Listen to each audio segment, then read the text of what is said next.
नमस्कार दोस्तों, आप सभी का स्वागत है कहानी आपकी और मेरी ग्रहों की ज़ुबानी यूट्यूब चैनल के ऊपर में। इसमें बात करेंगे आज हम लोग मीन लग्न के लिए। और मीन लग्न के लिए अगर आप देखें तो जो आपके लग्नेश हैं, लग्न के स्वामी हैं गुरु सबसे ज़्यादा सबसे बड़े ग्रह हैं, सबसे भारी ग्रह हैं और नैसर्गिक शुभ ग्रहों में से आते हैं। मतलब वो सदा जीवन में दूसरों का भला करते हुए, और अगर आपका खुद की कुंडली के चार्ट के अंदर में गुरु का पोजीशन बहुत अच्छा है तो आपको जीवन में जहाँ पे भी हाथ डालते हैं वहाँ पे सफलता देखने को मिलती है। वैसे ही गुरु जो है वो आप देखेंगे तो आपके 12वें स्थान के अंदर में आए हुए। 12वां स्थान जो है आप देखेंगे तो मोक्ष का सबसे उच्च श्रेणी का है, तो ये आपको अध्यात्म से जोड़ने का प्रयास करेगा। गुरु जो है वो आपके 12वें स्थान के अंदर में रहने के कारण आपके लिए क्योंकि आपका जो है वो जलीय तत्व राशि है, तो जलीय तत्व राशि होने के कारण, और 12वीं राशि जो रहती है वो काल पुरुष कुंडली की स्वयं भी वो 12वीं ही रहती है, मतलब वो उसी में ही गुरु बैठे हुए हैं। तो यहाँ पे गुरु जो है वो आपको चैरिटी के अंदर में लेके जाते हैं। चैरिटी यानी कि आप जो है अपने जिस किसी भी धर्म से आपका संबंध होगा वहाँ पे आप एक चैरिटी करेंगे, गोपनीय दान करेंगे, गुप्त दान वगैरह के अंदर में आपका ध्यान आपको केंद्रित रहेगा। मीन लग्न के जातक के साथ में वो गुप्त दान हमेशा करते हुए रहते हैं। और इसमें अगर आप देखेंगे तो सबसे बड़े जो आपके लिए शत्रु हैं वो शुक्र आपके कर्म स्थान में बैठे हुए, वहाँ पे आपको डिस्टर्बेंस क्रिएट करे हुए हैं। परंतु मंगल का साथ आपको मिला हुआ है। मंगल आपके लिए त्रिकोण के स्वामी हैं। मंगल जो है त्रिकोण के स्वामी है, तो मंगल के कारण आप अपने पराक्रम के द्वारा, अपने कार्यों के द्वारा उसको आगे बढ़ रहे हैं। शुक्र जो है आपके फर्स्ट हाउस के अंदर में उच्च के होते हैं। ये उच्च के होने के कारण आपके अंदर में आपकी जो चिंताएं हैं वो थोड़ी अधिक बढ़ाते हुए आपको लेके आते हैं। और यहाँ पे जो है शुक्र और मंगल की युक्ति जो है वो कर्म क्षेत्र के अंदर में बनी हुई है। शुक्र जो है वो आपके लिए देखें तो आपके लिए पराक्रम स्थान के स्वामी है। कई बार जीवन के अंदर में पराक्रम के अंदर में आप जो है क्योंकि दूसरी राशि है तो धन के कारक में भी, तो वहाँ पे आपके अति उत्साह से अपना धन को व्यय कर देते हैं। और वो अपने से शुक्र जो है अपने स्थान से अष्टम स्थान के अंदर में चल रहे हैं, 1 2 3 4 5 6 7 8। तो इसमें आपको थोड़ी सी सावधानी रखनी पड़ेगी, थोड़ा सा वहाँ पे आपको लिबरल खान पान के अंदर में ध्यान देने की आवश्यकता पड़ेगी, कॉन्शियसली उसके ऊपर में कार्य करने की आवश्यकता पड़ेगी। और यहाँ पे अगर आप कॉन्शियसली काम करते हैं तो 12वें स्थान के जो गुरु हैं वहाँ से आपको क्या है कि वो 12वां स्थान जो है हॉस्पिटल का भी रहता है, और 12वीं राशि के होने के कारण आपको हेल्थ के ऊपर में इम्पैक्ट लेके वो आते हैं, तो वहाँ ध्यान देने की आवश्यकता रहती है। और यहाँ पे अगर आप अपने खान पान के अंदर में, अपनी बोलचाल के अंदर में, देखिए राहु 2nd हाउस में है, तो बोलचाल के अंदर में अगर आप ध्यान देंगे और कॉन्शियसली देंगे तो कई बार आपको बोलने से पहले अगर कोशिश करिएगा लिख लें तो वह आपके लिए बेटर रहेगा। तो उसके बाद में आपको ज़्यादा फायदा लेके जाएंगे, क्योंकि राहु और केतु का जो है यहाँ पे वसुकी करके काल सर्प दोष बना हुआ है। वसुकी करके काल सर्प दोष के अंदर में आप बिना कारण के फुकार मारने वाली स्थिति आपके लिए बनाता है। और राहु जो है 1 2 3 4 5 पंचम दृष्टि से आपके स्पाउस पार्टनर की तरफ में देख रहे हैं, पार्टनर के घर में देख रहे हैं, छोटी मोटी यात्राओं में, आपके जो बिजनेस है कर्म के रिलेटेड है वहाँ पे आपको लेके आते हैं। साथ ही साथ राहु जो है 1 2 3 4 5 6 7 8 नवम दृष्टि से आपके 10वीं राशि में देख रहे हैं। यहाँ पे गुरु जो है वो नीच के होते हैं आपके यहाँ, तो आपको पब्लिक लाइफ के अंदर में, क्लब्स के अंदर में, वहाँ पे आपको बहुत ज़्यादा कभी बेनिफिट मिलता नहीं है, क्योंकि आप थोड़े से आइसोलेट रहना पसंद करते हैं। क्योंकि शनि की राशि है एक, तो शनि की राशि 12वें स्थान में आती है तो आइसोलेशन क्रिएट करते हैं शनि। साथ के साथ में 10वीं राशि के अंदर में गुरु जो है वो जो है वो उतना रिजल्ट अच्छा दे नहीं पाते। लग्नेश जो है वहाँ पे वीक रहते हैं, उनकी एनर्जी वीक होने के कारण आपको वहाँ पे लाभ नहीं मिल पाता। तो अभी जो है सोसाइटी के अंदर में आप देखेंगे तो सूर्य और शनि का एक तरह से पितृ दोष भी बना हुआ है। देखिए संतान पक्ष में पंचम स्थान में वहाँ पे आप देखेंगे तो एक पितृ दोष का निर्माण करता है। और सूर्य और बुध का बुधा आदित्य योग है, तो आपको काफ़ी चीज़ों में जैसे आप देखें तो लाभ प्राप्त करने के लिए, धन को जल्दी प्राप्त करने के लिए आपको एक रास्ता आप इस समय में फरवरी के महीने में आप देखेंगे, जो कि जल्दबाजी भी हो सकता है, क्योंकि बुध जो है वो आपके हृदय स्थान के स्वामी हैं। बुध हृदय स्थान के स्वामी है और चंद्रमा जो है वो मस्तिष्क के स्वामी है। और वहाँ पे चंद्रमा जो है मस्तिष्क के स्वामी होने के कारण इमोशनल माइंड होता है आपका, और बुध और जो हृदय है वो उसके अंदर में बुध रहते हैं। तो बुध के कारण आपके मन के अंदर में विशेष करके आप बुद्धि का प्रयोग करते हैं। तो यहाँ पे आप देखेंगे तो वो एक चीज आपको अधिक धन प्राप्त करने के लिए लेके जाएगी।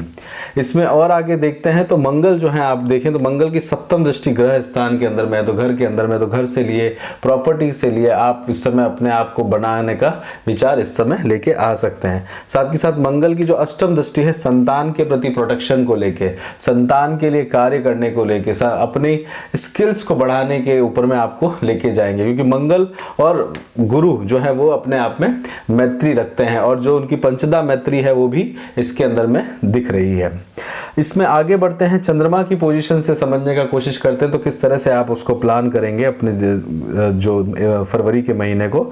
अगर आप देखें तो चंद्रमा जो है आपके फरवरी के अंदर में 1, 2 और 3 तारीख को चंद्रमा आपके 12वें स्थान में रहेंगे। 12वें स्थान में चंद्रमा का रहना चंद्र और गुरु की युक्ति वहां पे बनती है। तो हेल्थ के लिए आपको देखने की, ध्यान देने की जरूरत है। एक्सपेंडिचर होगा, खर्चा होगा, और हो सकता है कि दवाइयों के लिए भी खर्चा आपको लेना पड़ सकता है। संतान के लिए भी दवाइयों के लिए खर्चा आपके ऊपर में आ सकता है। 4 और 5 तारीख को आप देखेंगे तो चंद्रमा आपके लग्न में आएंगे। लग्न में आने पर चंद्रमा जो है गुरु से जो है द्वितीय स्थान के ऊपर में बनाएंगे अपान योग का, वहाँ पे एक तरह से आपके लिए जो है धन की प्राप्ति के लिए आप कार्य करेंगे। साथ के साथ में आपके लिए जो रहेगा एक थोड़ा सेल्फ कॉन्फिडेंस को आप बढ़ाने का कोशिश करेंगे। जो आपका 1, 2, 3 तारीख को गया था वो दिन खराब दिन में है, उसके बाद में आप सेल्फ कॉन्फिडेंस को ऊपर लेते हुए जाएंगे। मंगल की दृष्टि मिलेगी। देखिए मंगल जो है वो पंचम स्थान से चौथी दृष्टि से लग्न के ऊपर में देख रहे होंगे। मंगल के साथ साथ में तीसरी दृष्टि से 1, 2, 3 तीसरी दृष्टि से शनि भी देख रहे होंगे। तो मंगल और शनि की जो दृष्टि रहेगी वो आपके लग्न के ऊपर में रहेगी, जिसके कारण आप कार्यों को जल्दी करने का कोशिश करेंगे। और यहाँ पे आप देखेंगे शनि अपने खुद की स्वयं की राशि में और मंगल को यहाँ पे दिग्बल प्राप्त है, तो यहाँ पे एक जल्दबाजी वाला माहौल आपके लिए क्रिएट रहेगा। तो मन के अंदर में लंबी प्लानिंग के साथ में एंजाइटी भी क्रिएट करके रहेगा। मन में किसी चीज का फ्रस्ट्रेशन भी साथ साथ में बनाता हुआ रहता है, और एक तरह से डिजायर या महत्वाकांक्षा डेवलप करता है, क्योंकि शनि जो है वो आपके 10वें स्थान के, आपके 11वें स्थान यानी कि आपकी आशाओं के ऊपर में, आपके पैशंस के ऊपर में वहां पे बैठे हुए हैं।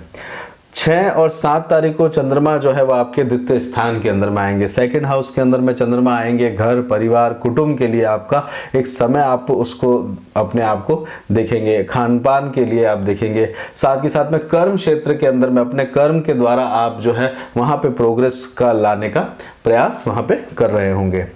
8, 9 और 10 तारीख को चंद्रमा आपके सेकंड हाउस में आएंगे। सेकंड हाउस के अंदर में चंद्रमा का आना छोटे भाई बहनों के लिए आपका समय व्यतीत होगा, पड़ोस के अंदर में आपका समय व्यतीत होगा। साथ ही साथ में कुछ एक पराक्रम के अंदर में आप कार्य करने का कोशिश करेंगे। किसी तरह की, देखिए शुक्र जो है वो कर्म स्थान में है, तो वहां से किसी प्रकार की खिन्नता जो है वो मन के अंदर में आपको लेके जाएगी। कुछ सीक्रेट काम के अंदर में आपको, गोपनीयता के अंदर में आपको लेके जाएगा। ये कॉन्शियस माइंड भी रहता है, ये आपका कॉन्शियसनेस भी जो रहेगा, जो आपके द्वारा किया हुआ कर्म रहेगा। साथ ही साथ में माता की सेहत को, पिता की सेहत का भी ध्यान देने की आपको आवश्यकता इस दिन रहेगी। 11, 12 तारीख को चंद्रमा आपके चौथे घर में जाएंगे। 4th हाउस के अंदर में चंद्रमा यानी कि हृदय के स्थान के अंदर में चंद्रमा का मूवमेंट रहेगा। हृदय के अंदर में पुराने मित्रों से मिलने का समय को आप देखेंगे। साथ ही साथ में इस समय में आपको हो सकता है कहीं से सलाह वगैरह भी लेने की आवश्यकता पड़ेगी।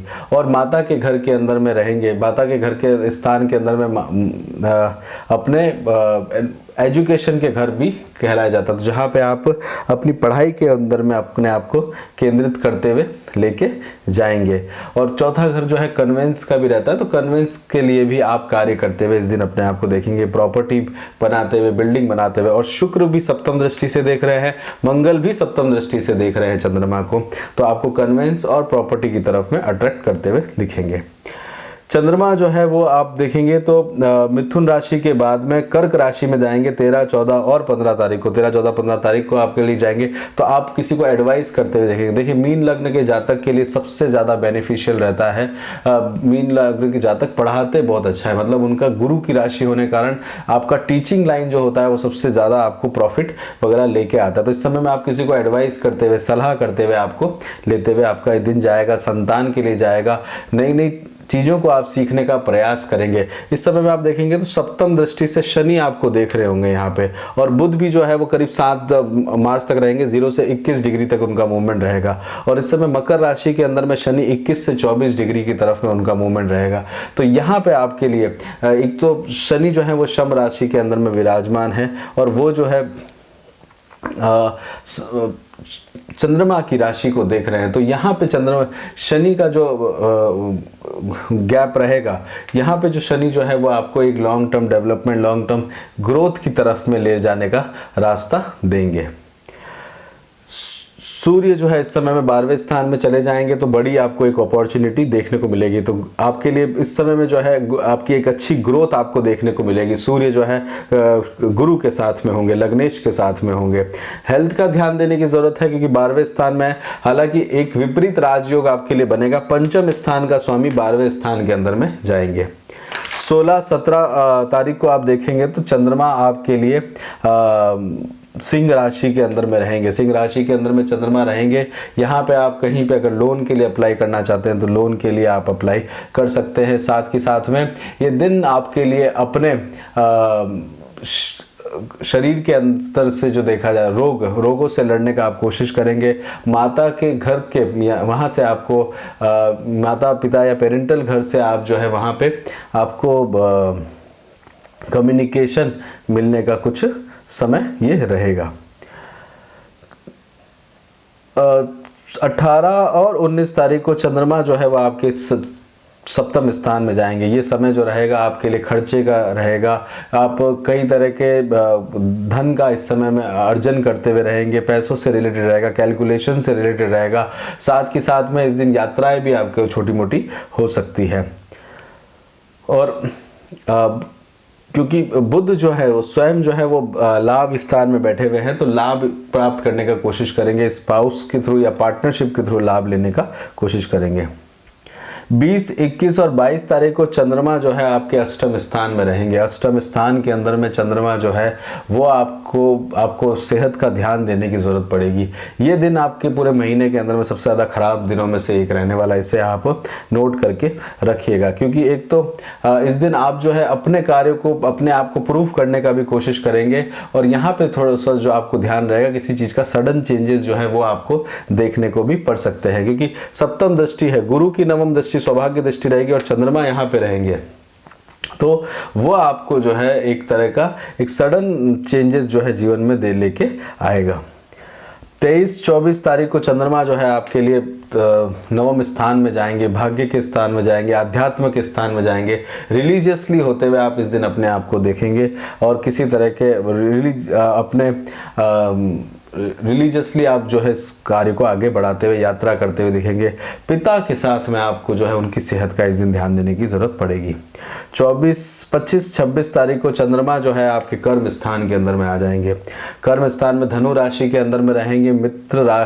धनु राशि जो है आपके अपनी ही गुरु की एक और राशि भी है, तो यहाँ पे कर्म क्षेत्र के अंदर में आप कार्य करते हुए दिखेंगे। शुक्र साथ में बैठे हुए हैं, मंगल साथ में बैठे हुए हैं। शुक्र और चंद्रमा की युक्ति यहाँ पे बनती भी रहेगी, मंगल चंद्रमा की युक्ति भी रहेगी। देखिए शुक्र जो है वो करीब 17 से 30 डिग्री तक में मूवमेंट लेंगे, और मंगल जो है वो अपने आप में 11 से 30 डिग्री तक में जाएंगे। मतलब फरवरी का पूरा महीना चंद्रमा यहीं पे अपने आप में मंगल और शुक्र के साथ में रहेंगे। तो एक तरह से आप जो है एक कर्म के द्वारा, अपने पराक्रम के द्वारा, अपने साहस के द्वारा चीज़ों को कार्य करने की कोशिश करेंगे, जिसके अंदर में थोड़ी सी रुकावट शुक्र की तरफ से देखने को आपको मिलेगी।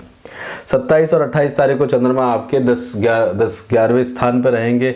यहाँ पे चंद्रमा और शनि का विषयोग बनेगा। गुरु आपके यहाँ डेबिलिटेड रहते हैं। किसी भी तरह की सोशल गैदरिंग अगर आप इस दिन नहीं करते तो बहुत अच्छा रहेगा। थोड़ा सा आइसोलेट सा फील होते हुए आपका ये समय जाएगा। इस समय में आप